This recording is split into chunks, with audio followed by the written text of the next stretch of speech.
Welcome to Reliability Matters, a podcast for the electronic assembly industry. Each episode covers topics related to reliability, best practices, and environmentally responsible assembly techniques, with insights from experts across the electronic assembly industry. Now, here's your host, Mike Conrad. Welcome to the Reliability Matters podcast. This is episode number 62. By now, most of us have heard of Industry 4.0 or the Industrial Internet of Things, otherwise known as IIoT, or Smart Factory or Factory of the Future. The key to all of these acronyms is connectivity, data management, material and process control, traceability, and analytics. It's not as simple as collecting data. The data must be understood, useful, and contextual. My guest today is François Monette. He is the co-founder and chief development officer at Cogiscan, a company specializing in track, trace, and control products for the electronics industry. François co-founded Cogiscan in 1999 with two other partners in Canada. François earned his mechanical engineering degree from McGill University in Montreal. François started his career at IBM and worked for contract manufacturers CMAC and Solectron before joining Universal Instruments. Here's my conversation with François Monette. François Monette, thank you for being my guest today on Reliability Matters. I appreciate you being here. It's a pleasure. Thank you for having me. So as you recently changed your title, I understand, from Chief Sales and Marketing Officer to Chief Business Development Officer. Sounds like it's on a higher platform there. What's the difference between what you did and what you're doing now? Well, the only difference really is I used to handle both sales and marketing, and I guess I offloaded the marketing to someone else in the organization so I can focus more on sales, which is really the critical part of our business right now. So. Yeah, very good. How's the COVID-19 situation landing on your company? I know every company is affected by it. Has it shook you up a bit? Is there a plan B to get all that marketing and business development out there? Well, there was initially some concerns, of course, like everybody else. We didn't know, how bad it was going to get and how long it would last and so on. We were quite fortunate that the Canadian government had some really good support program for companies like us, and which, in a sense, through the slow months, especially in the summertime for us, they managed to compensate for the lack of, the drop in sales. And essentially, we've made no layoffs. Everybody remained employed. We actually hired a few people even since then. So we managed to go through that slow period without any damage. And so what happened is, since we were a little bit less busy with customer projects, we're able to invest more time in all of our strategic initiatives, such that we're coming out of this stronger and more ready for the expected upturn now. So us too.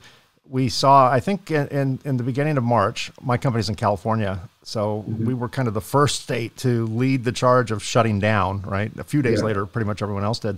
And when everything shut down, I think the entire industry all looked at each other like, deer in the headlights, and everything stopped for about 2 weeks. And it was very concerning. I'm sure you were in the same boat. Right. It was very concerning. The first 2 or 3 weeks was, what's going to happen. And then I think once the industry realized that this isn't going away, this isn't just a 3-week shutdown, this is going to be around for a while, things just turned back on. And the phone started ringing again. The email boxes started becoming full. The only major difference is we didn't travel anywhere. That's exactly it. Not a bad thing, Not a bad thing in certain ways, yeah. Although I start missing travel now, almost a year back in the home office. I enjoy traveling and meeting customers face to face, so I'm looking forward to be able to resume that at some point. Yeah, me too. Even the worst days of travel are starting to sound, it's starting to feel desirable again. We miss what we can't have. So your company is I believe just past a 20-year mark. Is that correct? Yeah, correct. We'll be 21 years actually very soon. So yeah, like a milestone that we achieved in 2020. Yeah. Mm-hmm. Well, here's the big question for you. You started off with 3 co-founders, right? You're one of 3 co-founders. Last I checked, you're all still there. So to start a company, you have to be a little bit crazy. We call that entrepreneur, right? You have to be a little bit crazy. You have to have a very poor assessment of risk, and an eternal optimist. And most entrepreneurs are very independent. we make terrible employees if we were to ever go back into the workforce. So how do three entrepreneur type people start a business? And well, I understand how you start a business. How 20 years later are you still working together? That in itself is a success story. Tell me a little bit about that.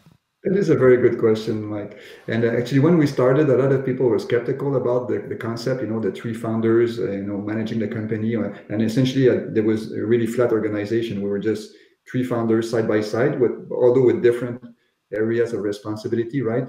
We're all three of us are manufacturing engineers by background. We started our careers at IBM here in Bromo. That's the reason why we're located in Bromo. But Vincent was a bit more business oriented. He had, after doing a master's in engineering, he did a master's in business administration. So he's the MBA guy. So he takes care of the finance and general administration of the company. Andre has always been more of an engineer, more technical oriented. So he takes care of product management, product development. And I eventually left in pure engineering to go into sales when I worked for Universal Instruments as a sales engineer. So naturally, I took care of sales and marketing, right? So we all had different areas of interest, even though we had a common background. And essentially, 20 years later, we still have the same interests and more or less the same split of responsibilities. And I think it's our personalities. Yes, we are entrepreneurs, but I don't think that we're the kind of people that want to do things necessarily our own way. We're team players. We think that the three of us, if we put our heads together, better things comes out than if we were just all by ourselves. So we still believe that very much so after 20 years, and we still get along really well. So I would say that collaboration in that sense is in our DNA. That's the kind of people we are, and that's what allowed us to be very successful with creating long-term partnerships with the equipment vendors and with software vendors, along with our customers. So that's just the way we are. We like to get along, and we like to work as a team and towards a common goal. So excellent, unusual and excellent. That's probably why you're still around after 20 years when most businesses are gone by now. Yeah, we don't mind being unusual, and I totally agree. If we had if this was a different show, we would dive deep into that. But I'm gonna raise the bar a little bit. Albert Einstein once said that intellectuals solve problems and geniuses prevent them. So you guys are in the business, and companies like yours are in the business of preventing problems, not just identify them, but the end goal is to prevent them. Your company's tagline, and this is not meant to be a commercial for your company, but I find some of the things you put on your website very interesting. Your tagline is making the world better, making a better world through smarter manufacturing. First of all, I love the fact that your goal is the world, right? Which, I always say, in our company, we want to change the world, right? Which sounds Pollyannish, it sounds grandiose, but that's what we want to do. And whenever I see that in a company tagline or vision statement, I'm always impressed. So what is smarter manufacturing, and how does smarter manufacturing prevent problems? Yes. And you're right. The meaning, it may sound very ambitious to make a better world, but it doesn't mean that we're going to change the whole world by ourselves. But if we can make a small contribution to make the world better after we've been there and after the company was created, that's really the spirit, right? We want to do something meaningful. That's why we started the company in the first place, and that's what we're trying to achieve at the scale that's obviously reasonable for us. So we're very focused, right? We are experts in electronics manufacturing. We cover just one industry alone, and within that industry, we're focusing on very specific area, which is machine connectivity, data collection, track, trace, and control, right? So in that space, we do want to be the best in the world. We've always been very innovative, and we want to continue to be innovative. We want to find better ways to solve old problems, if you want. So I think that's one of our trademarks, and it comes from Andre's ingenious mind of finding simple solutions to very complex problems. So after the fact, it looks very obvious what we're doing and why we're doing it that way. But initially, before we came up with some of these ideas, it was not so obvious. So we're very I guess, proud of that innovation aspect of things. But really, when it comes down to it, we're manufacturing engineers, and manufacturing engineers just want to make things better all the time. Of course, there's always a question of cost. We have to reduce the cost, but quality has always been very, very important, right? You don't want to buy an electronic product and have it fail after a couple of months or weeks. Even more so if it's the electronics is embedded in a life critical mission, like a car or an airplane or something like that, right? So people's lives depend on electronics and for these things to be put together properly. So there's still a lot of manual intervention that happens in the manufacturing floor. And every time there's a human involved, there's a risk of a human error, right? And that includes myself. Nobody's perfect, and nobody. And if you look at the complexity of the manufacturing process, there's a lot of room for human errors. I mean, one very simple example that I like to give, because it's been around forever and it's still there, is when you're trying to set up let's say, a pick and place machine. You have maybe 100 different components, resistors, capacitors, different types of components. They physically all look the same. They get the same shape and size. And to the machine, if you put the wrong component, it won't even be able to tell the difference, right? That's why we're having all these sophisticated systems, with barcodes and so on, to verify that we put the right component, in the right location, so the machine will build the product. But there's still a lot of factories where they rely on people to make sure that they're putting the right parts in the right place, And of course, there will be mistakes, because even if you're very, very good, there's going to be hundreds of components every day that you have to put. And sometimes those components, the part number can be 20 digits, and only one digit is different. And that makes the whole difference in the world. So all these little things, is what creates quality issues, creates reliability issues, create waste of time, money, resources. So nobody's going to prevent progress and more electronics to be developed. But if we can do all these new products and this new technology in the most efficient way possible, reduce waste of time, reduce waste of energy, reduce waste of material, we're having a positive impact on the world in that sense. Sure. You talk about human error. One of my favorite quotes from Donald Berwick, who's a former administrator for the Centers for Medicare and Medicaid Services. He was an appointee of our last president, President Obama. He said, we must accept human error as inevitable and design around that fact. So, human error is not going to go away. We know that our guests don't know this, but when we started the podcast this morning, I was the human with the error, couldn't figure out, your sound wasn't coming through. It turned out I had pushed the button. In fact, the statement I made at the time was the problem with software is it does everything you tell it to do. And since software is written by humans, it can be problematic. Your products interface with many different types of production equipment, and many times manufactured by companies that may not have IT experience. So your job is to connect someone else's product to a information stream, and those manufacturers may not have any IT experience. So does that present your company with a challenge? That's almost a rhetorical question because I already know the answer is going to be sure. But how do you overcome those challenges of digitizing, being able to communicate with a machine that was never designed in the first place to communicate outside of its own universe?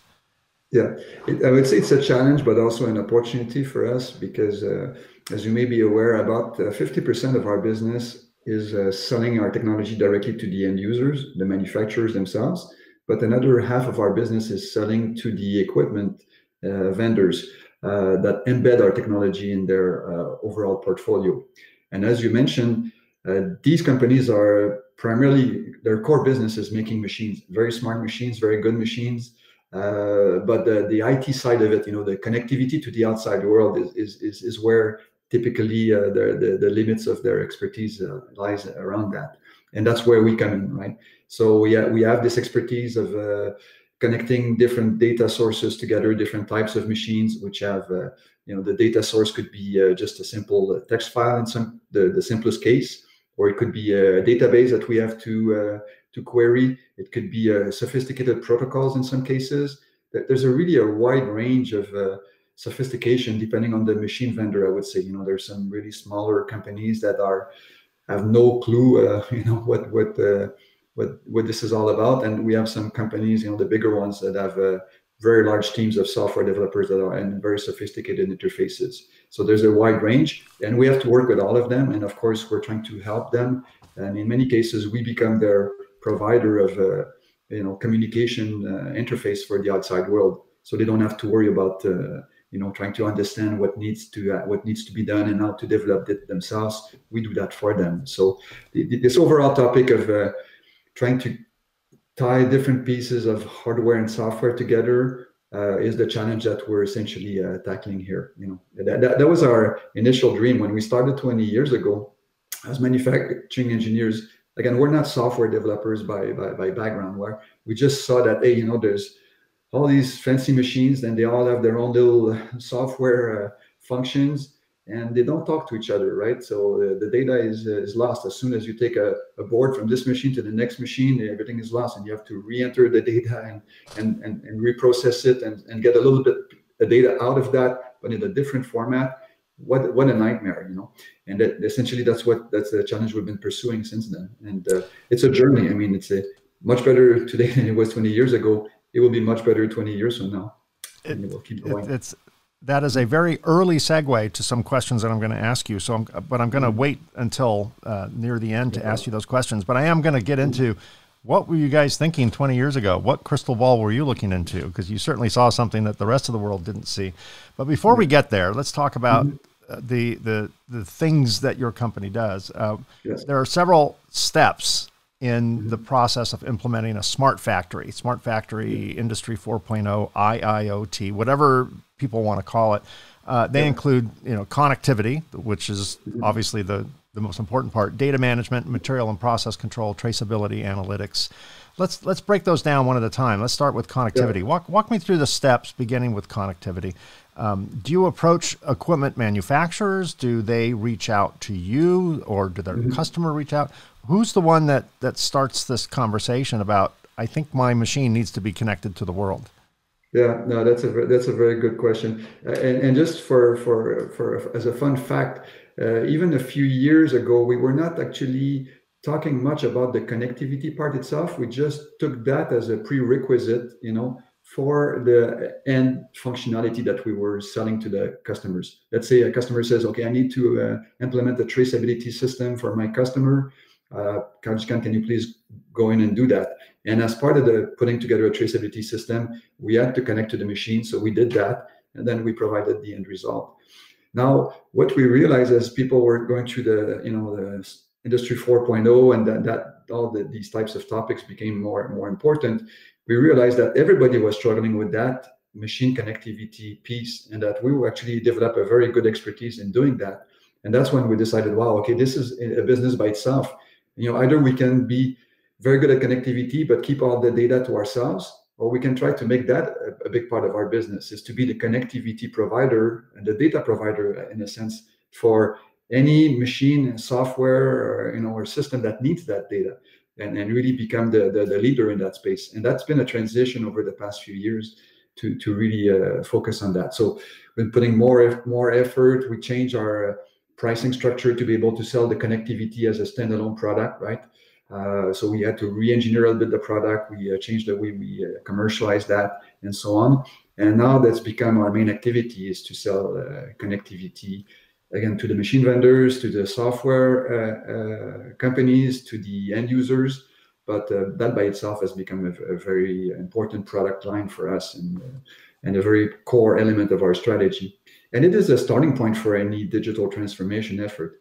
First, you got to collect the data from the shop floor before you can do anything else with it. So as people embark into all these initiatives, I want to implement a Smart Factory Industry 4.0, I want to do a digital transformation, whatever they call it, again, they realize at some point, well, first I have to connect to these machines and get the data out of these machines. So it's really the starting point and the foundation for all that. And we think that we have a very strong position in that space.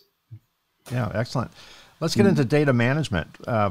Again, I love quotes. W. Edwards Deming once said, without data, you're just another person with an opinion. right? So data management is described as data integration and contextualization. And I understand the concept of integration, but contextualization seems to be the primary end goal result. So how does one contextualize the data so that it's not just one big pile of data? Yeah, and that's a big challenge that's often misunderstood and underestimated. Let's say that I was able to solve the connectivity challenge. First is to be able to talk to every different machine brand, model, and so on, and to try to decipher what data is available and collect that data. That's the connectivity layer. Once you get that, you have to bring all that data somewhere in a central location, right? Like a big database where you say, okay, I'm collecting the data from all the machines on all the lines in my factory. And then you need to organize that data so you can understand, okay, well, this stream of data came from that machine and it was actually building that product, using these components, and all kinds of external elements are coming together on the product. So you must be able to track each individual element. You must be able to relate that to the data stream coming from the machine, so all the connectivity piece. And you need to put that in the context of, hey, this board was in that location at that moment, and this is exactly what happened at that time, right? So building all that, the relationship between the materials, the product, the machines, and the environment, the operators, and so on. That's what we call the data management is part of that. But it goes beyond just those centralizing that data, if you like, and contextualizing that data. I'll give you another example. Some machines are able to read the serial number of the board as it comes through the machine. Like inspection machines by default will be able to read the barcodes, right? And tell you that this is serial number XYZ and these are the result of the inspection that go with it. So when you connect to the machine, you get the data that's already contextualized, at least to know which product matches the data stream. Other machines don't have that capability, depending on the machine brand, model, what options the customer has purchased. Did they buy the traceability option or not from the vendor, and so on. Sometimes we just get the data stream, but we don't know which board was actually going through the machine at the time. So we have to be able to put additional hardware like barcode readers and so on, and different things around the machine to capture the serial number of the board, and through timestamps equate or associate the data from the machine with the product that was actually in the machine at the time. So that's also part of contextualizing the data that we get from different sources and putting it all together. On top of that, then you have to be able to collect very vast amounts of information in real time without slowing down the line in the machines, being able to store that data very fast, and then being able to retrieve that data very fast once you need it, because you need to run a report or you need to create a dashboard. And that's because we're talking about very vast amounts of data. This is really also very challenging. So all of that complexity is hidden under the data management space, but there's quite a bit of technology there as well. So the connectivity is the first piece, but the data management, I would say, is probably the most complicated element of all this. Yeah, I would think so. To make sense of that data. Otherwise, it's just data, right? That's it. And it needs to be structured and organized. It's not like one database and one table. It's that same data must be processed and stored in different ways for different purposes. If you're going to run a traceability report, it's not the same as if you're trying to do a real-time dashboard, for example, or you're trying to run some SPC or advanced analytics. The data must be structured differently, because the data, again, is not just for our own use, it's for any other system that wants to access that data. So it could be the ERP, it could be an MES, it could be an artificial intelligence algorithm that requires data, and they all require different structures of data access in different ways. So again, that's a very complex topic. Right. The contextualization has to be put into context itself, right? Who's looking at the data? So I would imagine there's probably some scenarios where the manufacturer of the equipment is collecting certain bits of data which they feel would be not relevant to anyone, but someone 3 steps down the line might find that data helpful. So right. And it's a never-ending journey, right? I gave you the example of inspection machines that in the past, it was good enough to connect to a machine to know, okay, which serial number of the board was inspected? Is it a pass or a fail? And maybe collect some defect codes, right? Okay, I got the defect on C51 and so on. And that was enough, to do traceability and to manage the flow of the repair and so on. But nowadays we want to collect, actually, some customers want to collect every single measurement or attribute that was collected from an inspection of one board. And it can be up to 50,000 measurements or attributes on one single board. That's a lot of data. And then on top of that, they also want to collect the images. They want to keep the image of the board inspection and the defects and so on. Maybe not forever, but they want to keep that information stored somewhere for a period of time as well. And you can imagine, again, the challenges associated with storing very complex, heavy images for a period of time on machines that are pumping boards every few seconds. So, sure. Yeah. Mm-hmm. So I'd imagine at some point, TMI, too much information, is a concern. And I think there's probably two types of customers that you have, just knowing human nature. One that just wants more data, the more data, the better, because they're just data geeks and they geek out over all those numbers. And the end result, though, is the data has to be helpful. So too much data, you drown in helpfulness. So is it your customers? Is it you? Is it a combination of opinions and consensus that determine what's enough data, what's too much data, what's too little data?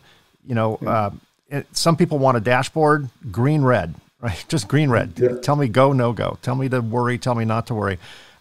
Some people want all the numbers behind that green or red. How do you differentiate that? It's really up to the customer ultimately to decide. And again, it's a journey, right? So I think everybody realized that, yes, we all dream about having artificial intelligence that, some kind of big brother that watches everything that's happening in the factory and can analyze all the trends and automatically adjust the equipment before something goes out of spec, right? But we're not quite there yet. So as a matter of fact, there's different levels of sophistication, you're right. And depending on the output, what function the customer wants to be able to implement, what system he wants to be able to implement, that dictates what data we need to collect and provide from different machines. So it's really, and again, it's going to probably be a little bit more every year. They're going to implement more applications, more systems that will require more data and so on. So again, it's a journey from the customer side as well as on our side. It's really gathering, but there's always going to be more data to gather and more applications that will take advantage of that data over time. It's a little bit like the dilemma with the computer, personal computer performance versus the software running on that computer, right? If you think you come up with a box that can run the existing software so much faster, you'll never need anything better. Well, Windows will come along and give you more software that will slow down your machine until you need to. It's similar. I mean, the more data you get, the more data you want, and the more data you can use. But it's a gradual transition. I think I think this is true. Maybe it's an urban myth, but I think this is a true quote. Bill Gates once said, quite a few years ago, he can't imagine a world where anyone would need more than 640K of memory, right? And, look at us now. It's progress, right? It's technology and progress are two things that are seemingly unstoppable, and I think that's what we're seeing. I mean, the factory of the future will always remain the factory of the future, because there's always more you can do. There's always more automation. There's always more data to be collected, more analysis you can do, and that will remain true for as long as I can imagine. Sure. Yeah. There will always be a factory of the future. Yeah. So we talked about connectivity, data management. Let's touch on material and process control. Explain to me what importance material control, process control have, and what issues are we trying to solve with that? Yeah, no, for sure. If you don't mind, I'll just want to draw a little comparison between the material control and other, what we call the track trace control applications that we offer relative to the connectivity and data management layer. Okay, because again, I explained, I don't want that to be too much Cogiscan centric. But the fact is that Cogiscan, again, I mentioned, we're very focused. We have a narrow focus on some certain areas, and we don't pretend that we're going to be able to solve all the problems of the world. And I don't think that any company could say that the smart factory will be achieved with just one software system or one vendor. It's not real. It's really it's going to be a collection of different pieces of equipment and software working together to really continuously deliver more and more functionality. So with that in mind, again, the key role that we play is the machine connectivity, the data management, and then open up that data management to the rest of the world, right? It doesn't matter which software needs this data. Our job is to provide the data. On top of that, some customers will have specific needs, and then we have a small suite of applications that can fulfill those needs if they don't already have another system doing that. So material control is a good example. Many companies have software solutions to provide material management because it's a very important requirement in our industry, right? I often like to say that building a circuit board, assembling a circuit board is basically a value-added component distribution business. You're buying all these different components from different companies that are worth a lot of money, and you need to put them in the right place on the board, and that's basically your job if you're a contract manufacturing doing electronics assembly. So the actual value of the components represents maybe 80% of the finished cost of the product. The rest, the value added of putting the components on the board, is actually a smaller cost compared to the cost of the material. So big dollars in the materials themselves. So this task of trying to control those materials on the production floor, making sure that they're used in an optimal fashion, that you know where to find the materials, that the lines are not stuck because one reel is missing somewhere. All that material management is paramount to having an efficient operation. So that's why many companies offer such solutions. In some cases, the machine vendors themselves will offer material management software. In some cases, some of the MES and ERP systems have material management. We also have it. Ours is highly specialized for electronics, and I would say it's machine vendor neutral. So because of the nature of what we do, we connect with, sometimes for example, the pick and place is from vendor A, but the storage tower, the automated storage tower, which becomes very popular now, is from a different vendor, right? But they have to talk to each other because when the feeder is running low, the components are running low in one feeder slot, we want to be able to send a request to the storage tower to prepare that reel because we're going to need it an hour from now, right? So that kind of integration, handshake, and communication between the different pieces of equipment, that's the kind of thing we do. And so we offer a complete suite of material management solutions for that. Yeah, excellent. Let's get into traceability. I can think of a couple of takeaways from traceability, which might include recall management, to know if a part was bad, know where those parts went, which serial numbers they're in, and which can lead to obviously improved dependability and reliability. Review those key traceability takeaways and other benefits that come with traceability. Sure.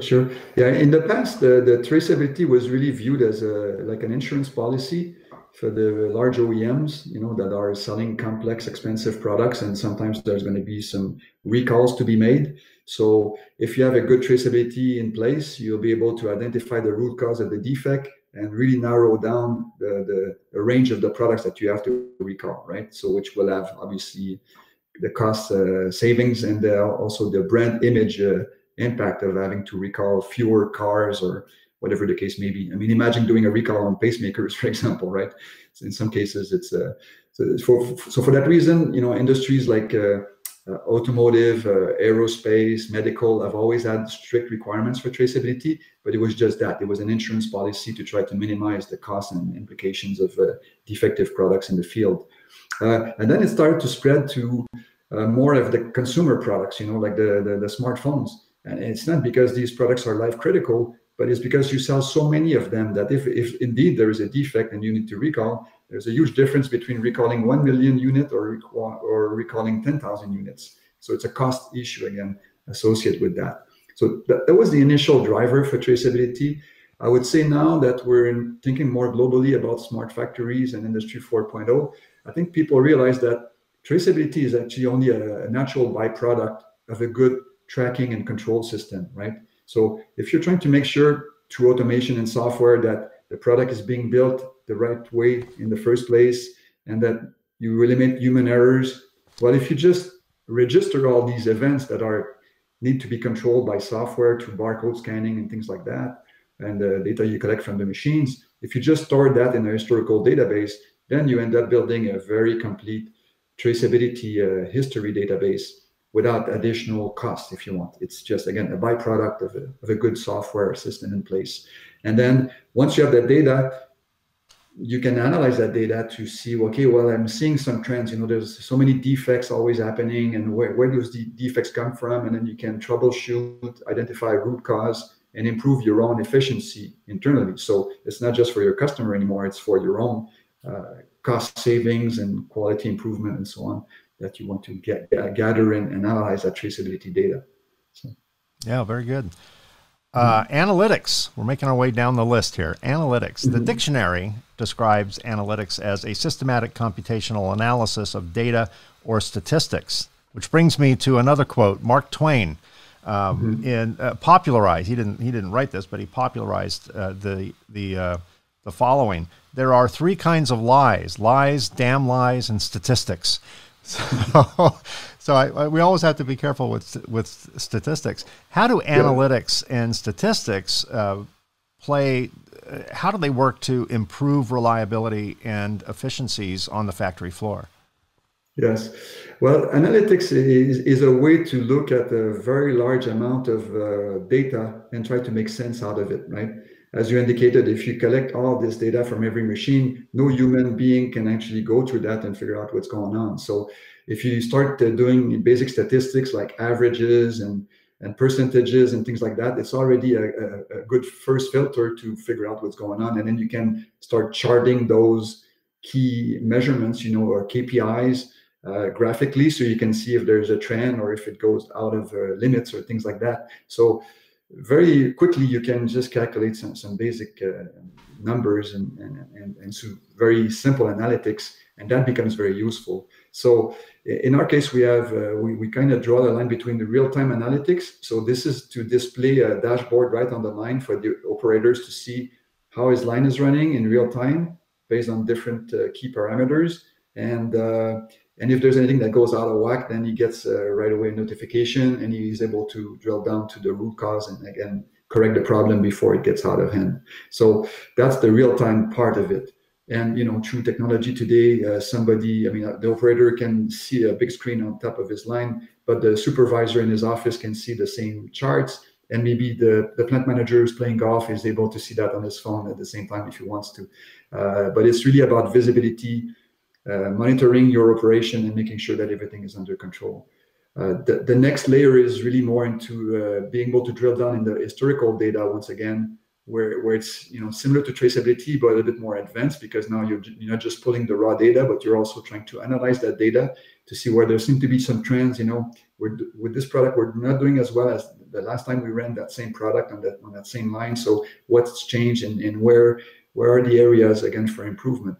So that's only basic analytics, and that's what we typically offer ourselves. But there's so many more layers of analytics that we plan to develop ourselves. But many other companies have such analytics tools. Some are part of the business intelligence, BI type of category of tools, and AI more and more, deep learning. So there's a ton of companies that are really good at doing data analysis. And again, in that case, our job is to provide the best possible data out of the shop floor, and in some cases, provide the domain expertise, because an AI company may not be able to understand where does the data come from if it's electronics. They're not experts in electronics manufacturing, so they don't know what this data or that data piece really means and what are the interactions. That knowledge, that know-how we can provide to these companies. So that's why we work more and more with software companies that they can take their algorithms, their really smart data analytics tools, and bring that into our industry. And we help them connect to the data, and we help them make sense of that data as well, so that their technology can be leveraged. So in that sense, I think we're going to hopefully help a lot of software companies that are not specialized in electronics come into our world over the next few years, and that will really change the landscape of the vendors. We used to see always the same few companies in our industry, but I think this will change quite a bit as technology, comes from all different angles, all different industries, and somehow we're there to facilitate their access to our industry. Oh, that's terrific. Which kind of brings me into Industry 4.0.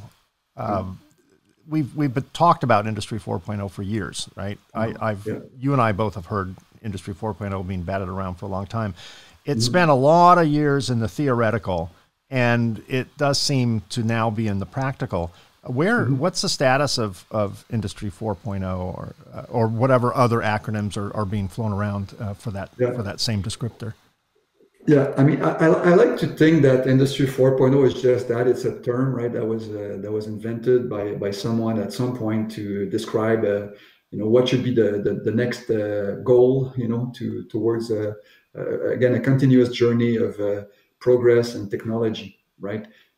Personally, I don't see a big difference between Industry 4.0, smart factory, digitalization as to what we've been doing for the past 20 years. When we started the company, we said, hey, a lot of manual stuff is still going on, a lot of room for human errors, a lot of data is not being collected, analyzed properly, right?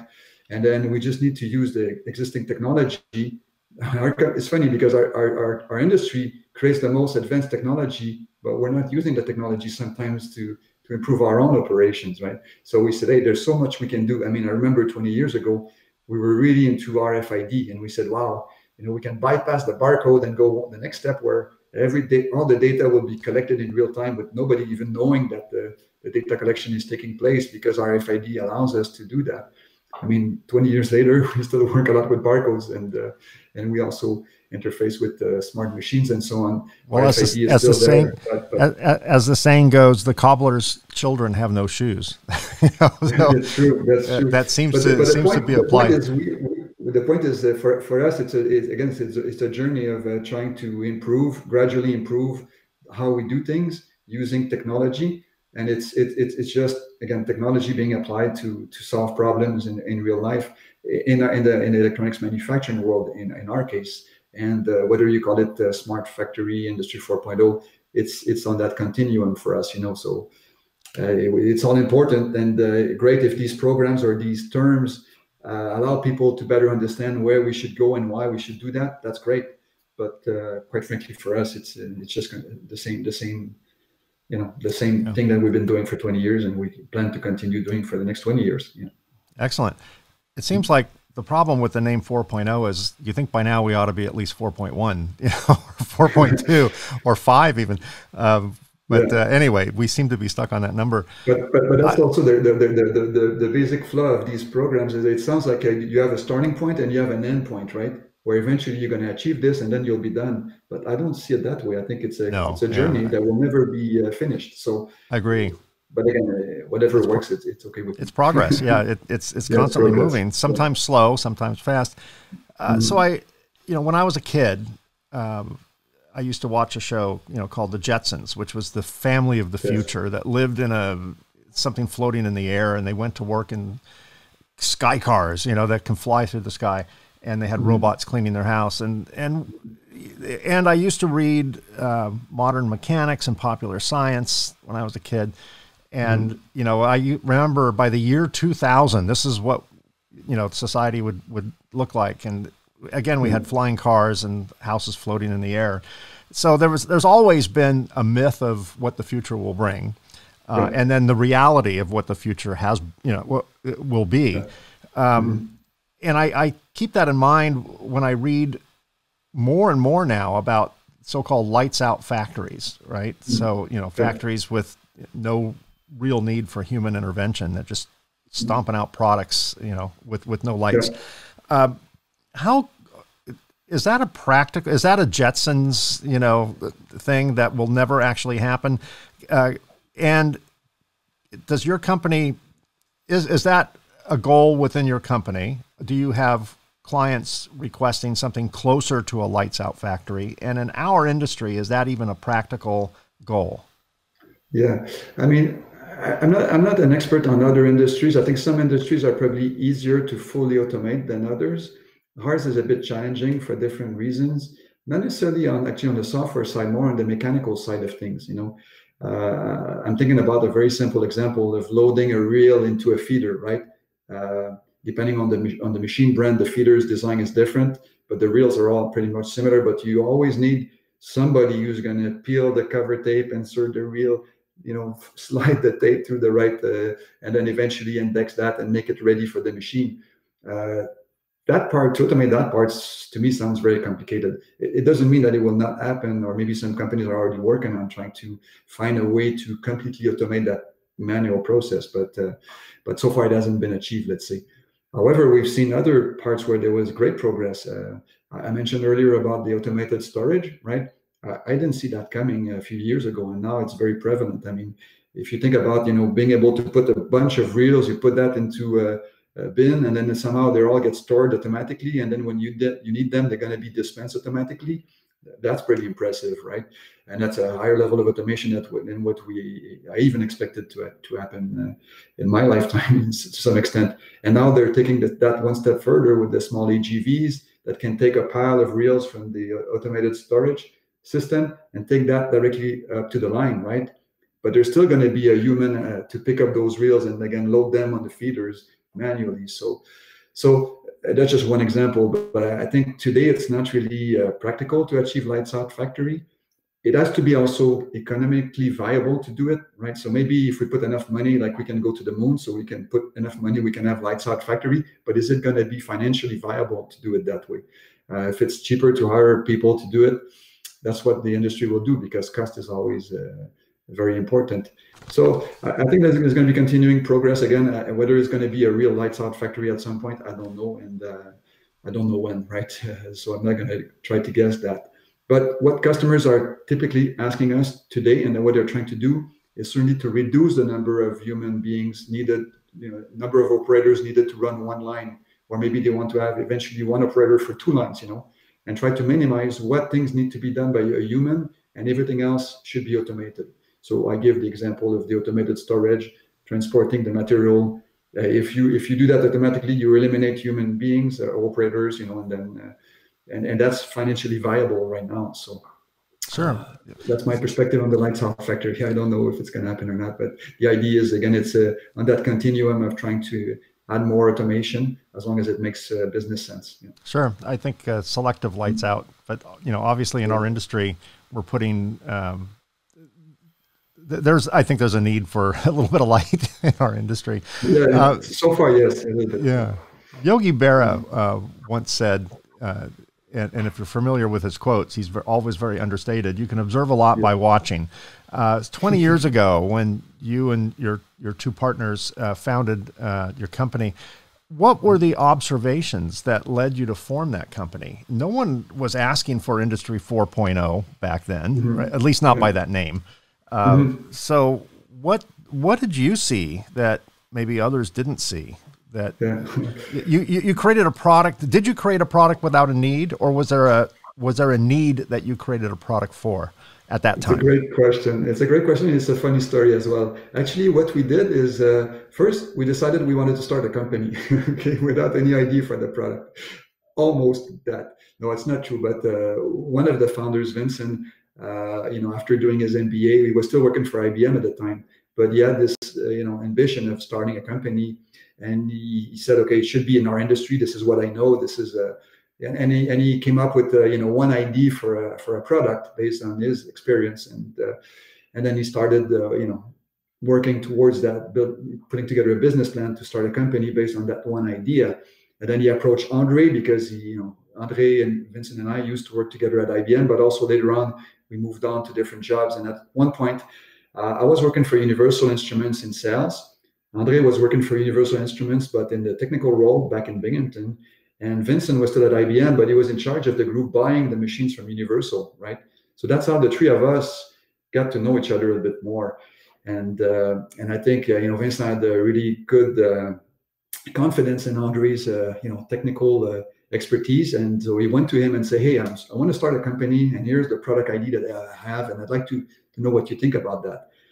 And Andre said, well, I know about your product ID, but, I would like to start a company too. So if you're looking for a business partner, I'm in, And, so I said, okay, well, come on in. So the two of them started talking, and at some point they said, you know, it might be nice to have somebody who knows something about the business side of, you know, sales and things like that, because they had no experience on that front.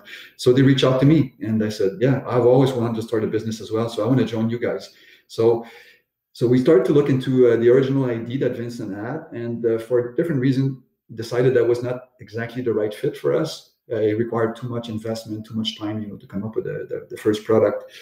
So, but by that time, we were, you know, sold on the idea of working together and starting a company together. So we said, okay, let's look at our industry, and let's try to identify some problems that are not solved today that we think we could solve. And that's through that long-term, very wide view brainstorm, we came up with this basic idea of what we're doing today.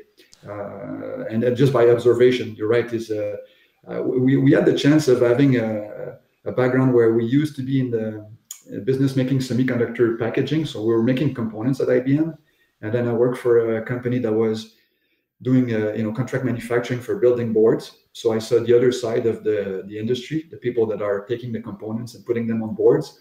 And then after that, I worked for Universal that was selling the machines, putting those components on the boards, right? So I think that perspective helped to identify some opportunities that maybe were not obvious for somebody who's not, who did not have a chance to look into the different sides of our industry, right? One example is a very obvious example, and that ended up being our starting point. When you're making components like we did at IBM, you take great care in maintaining the moisture sensitivity and actually trying to design the components to be as insensitive to moisture as possible, right? You don't want the component that's going to have a shelf life of 16 hours on the production floor. That's bad. So if you're making components, you're trying to make them as robust as possible. But the nature of the materials is such that they will always be sensitive, and some will be sensitive at level 3, 4, 5, and 6. But it's a really big deal because your whole business depends on trying to make these components, you know, easy to buy and easy to assemble for the electronics manufacturers. So we're very, very conscious about this moisture sensitivity issue. And once the components are manufactured, they're baked, you know, dry, they're put into a sealed bag with a desiccant, right? And then the big label on it, you know, oh, well, these components are moisture sensitive. Once you open the bag, you have only 24 hours to go to reflow. If otherwise, it's a big reliability issue, right? So in the component world, this is really clear. And then when I jumped over to the contract manufacturing side of the world, I was shocked, you know, to see, wow, these guys have no clue what is a moisture sensitive component. They open those bags and they throw them in the garbage, and they send the components out on the floor. There's no tracking whatsoever. I said, my God, this is unreal, right? And imagine all the reliability issues that this causes. But nobody seemed to be aware of that, because the reliability defects induced by moisture sensitivity are typically latent, right? They will come out in the field, and it's hard to relate that to the root cause. So sure. Because they're not obvious, not apparent, it was a big issue, but nobody seemed to care or to know that it was a big issue. So that's one example where it's okay. That's part of the, you know, automation that's really lacking here. Between this layer of the world and this layer of the world, there's a big gap, and we have this understanding, this expertise, and we can come up with a solution to automate the handling of moisture sensitive components. That turned out to be our first product, and we still sell that product today. But back then it was like that. So anyway, so long story short, that's how we started the company, by basically first wanting to start a company, then looking for problems that were not solved and trying to apply the technology. But of course, we had the fortunate situation is we were not out of a job and trying to start something quick, right? We had already a job. We were able to brainstorm for more than 1 year, trying to anticipate, you know, where do we start? Where do we go next? What's the big vision of things? And then that really helped out afterwards, because it's not like we started out, okay, we're going to invent MSD control, we're going to sell that and then see what happens. No, we already had the roadmap for the future, and to be able to track not just moisture sensitive components, but all components, right? And then to interface with the machines and to be able to do traceability and to be able to do all these other things that we do today. That was already in the back of our mind. So we had a really long-term roadmap, and we made sure that the architecture of our software would support that long-term roadmap. So, so in that sense, I mean, I guess we looking back, we could say we were a bit visionary, but it's just because we took the time to look at it, to look at the world as it was, and to try to anticipate what could be better. And that was the chance that we had to be able to be in a position to do that. So. Well, again, back to Yogi Berra, it's amazing what you can observe when you look, when you watch. Yeah. So in your company, you're the sales guy, right? Mm-hmm. I know you're an engineer, but you're the sales guy primarily, yeah. And and your other founders are kind of the engineering people. I've talked to a lot of business owners, and through personal experience, you need the sales guy as one of the founders, because without the sales guy as one of the founders, you'll just keep engineering products and never bring them to market. At some point, and again, I don't want you to give them any family secrets, but at some point, did you ever have to go up to your team and go, okay, already, this is great, let's release it, and drag it from their fingers and put it out to market, because a lot of engineers, particularly when they have when they're founders, are never quite ready to give their product away, because it could always be just a molecule better than. And the sales guy knows it's nothing if it doesn't get out into the field. Has that been an experience in your world? Not quite in our case, no. I would not say that. And maybe it's because, again, we have a similar background. We're all manufacturing engineers. So by nature we're conservative people. We don't like to take big risks, and we know that we're like our customers. We used to do their job to be the manufacturing engineers. When you're a manufacturing engineer, you want to improve things. You want to implement new technology, but you cannot disrupt or impact your operations, right? The lines have got to keep running. And if you shut down something because you try to put something that's not reliable, you're going to be in big trouble. So you don't want to do that. So I think we kept that mindset all along, that I don't think we ever went too fast to the market. And I'm not the one who would push to put a product to market if it's not quite ready. No, we never had those kinds of issues much. I mean, in some cases, you think the product is ready, you install it, and then you realize, wow, there's some things we did not anticipate, So the learning curve sometimes has been longer than expected, because on surface things look simple, but when you get into the real life, sometimes it's a lot more complex. There's a lot of little things that we did not anticipate in the product design. So that's why we're very careful now. When we design products, we work closely with our customers, our partners, and then we go through several steps of testing the product and doing through a first pilot, and then if needed a second pilot before we release it across the board. I think that conservative approach has been good for us. We're certainly more conservative than the average software company. If you think about companies like Microsoft, they're always they release a software that's full of bugs, but they say, oh, in the next revision we'll fix all that, right? That's kind of the image we have. Well, we're not like that. We're the manufacturing engineers guys who say, no, you cannot put something out that's not going to work, because our customers will be in trouble. So we got to find a way to introduce technology without disrupting operation, and that's always been the key element of our strategy. Yeah. Sure. In our world, you talk about putting out product and maybe there's a bug in it. In our world, what we didn't anticipate is what the customer would do. And of course I'm exaggerating, but we'll put out a new software rev for one of our machines, and a customer will call and say, yeah, when I stand on my head, wear red socks, and press these 3 buttons at the same time, the machine crashes. Yeah. Like, why are you doing that? but you can't test every combination of what a human might do, right? So, and in your world, you not only are you dealing with the human factor, which is which is unstable enough, but you're dealing with a variety of different machines and written by humans doing different things, not without what you're doing in mind when they originally developed it. So I imagine that just complicates things even more, right? It does. And sometimes I find it funny. It's probably because we're engineers, but we probably tackle the worst possible problem, and put it down on our shoulders, and so everybody else can have it easy. But that's the way it is. And I think in a way it brings a lot of value, because it's truly simple. So for the people who look at it from the outside and never tried to do this type of machine connectivity data collection, it may look simple, but everybody that's tried it, then they know what it really entails. And then they're very happy that we're there to take care of it for them. I imagine just as job security for us. Yeah.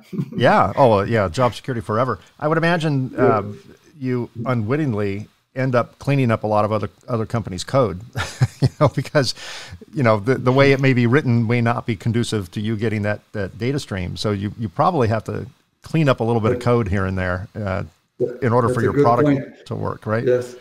Essentially, when we're talking about the machine interface, it's really a software integration project, right? We're not talking Right. to the hardware itself. We're talking to some piece of software that's installed on the machine. So, and sometimes it's even a whole software. So, depending on the machine vendors, sometimes their interface to the outside world is through a host somewhere. So, we're really talking to a computer that's running a piece of software. So, it's a software integration project, and those, of course, the success of that integration depends on both sides.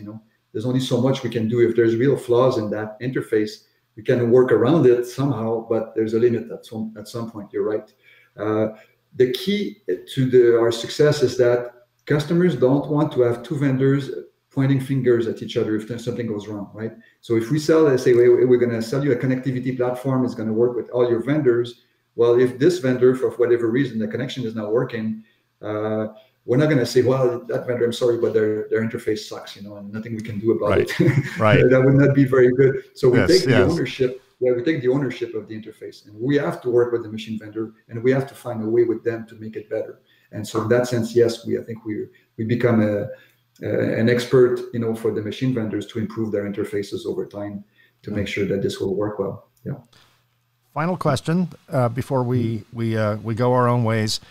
You had a pretty good crystal ball 20 years ago, and a little bit of insight, a little bit of luck, all that. The industry kind of needed what your company was doing, and it needed it before it knew it needed it. So where do you see? Put that crystal ball back to use. What do you see our industry, your company, our industry, 20 years from now, or maybe 5 years from now? 20 is Jetson's territory. The further out you go, the least accurate it gets. But what do you see the future in our industry in terms of smart factory and other things relevant to what you guys do?